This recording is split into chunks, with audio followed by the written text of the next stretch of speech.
যে national monetization pipeline যেটা, এটা থেকে তারা এখন ডিসিশন অলরেডি নিয়ে নিয়েছেন।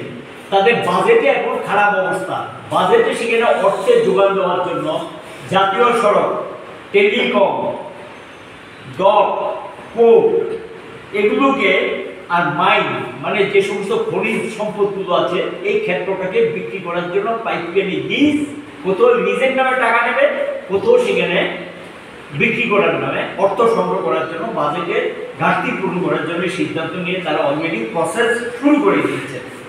এবং এখানে আমরা লক্ষ্য করলাম এই বিষয়গুলিকে কেন্দ্র করে আমরা মনে করি শ্রমজীবীরা চুপ করে বসে থাকতে হবে না। সরকারের তারা এসছে, কিন্তু এটা এমন নয় যে সরকার এসছে বলেই তারা তাদের নীতির পরিবর্তন ঘটাবে। আমরা মনে করি কারো কারো ধারণা দেবো যে মাত্র সরকার এসছে এখনই রাস্তায় নেমে গেলে এটা কেমন কথা, বাধ্য কি করা যাবে, এরা তো অলরেডি আক্রমণ শুরু করে দিয়েছেন। আমরা কি করবো বলুন তো?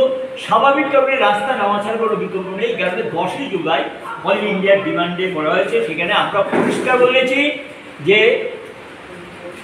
4টা শ্রম কোড লাগু করা যাবে না, অ্যাডমিনিস্ট্রেটিভ অর্ডার করা বের করার জন্য রেডি হয়ে গেছে। আমরা বলছি নো, এটা আটকাও যে কোনো মূল্যে।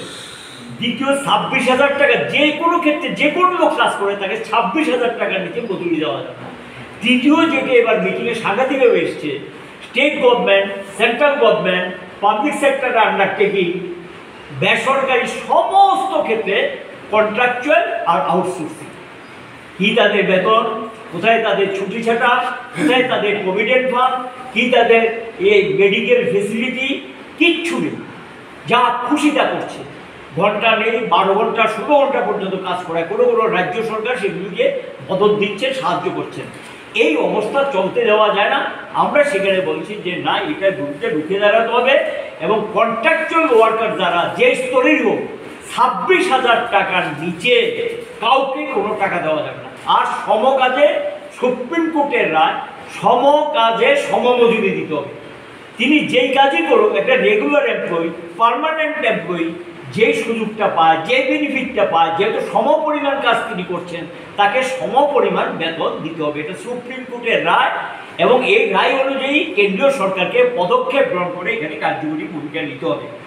এটা আমরা আমাদের দিক থেকে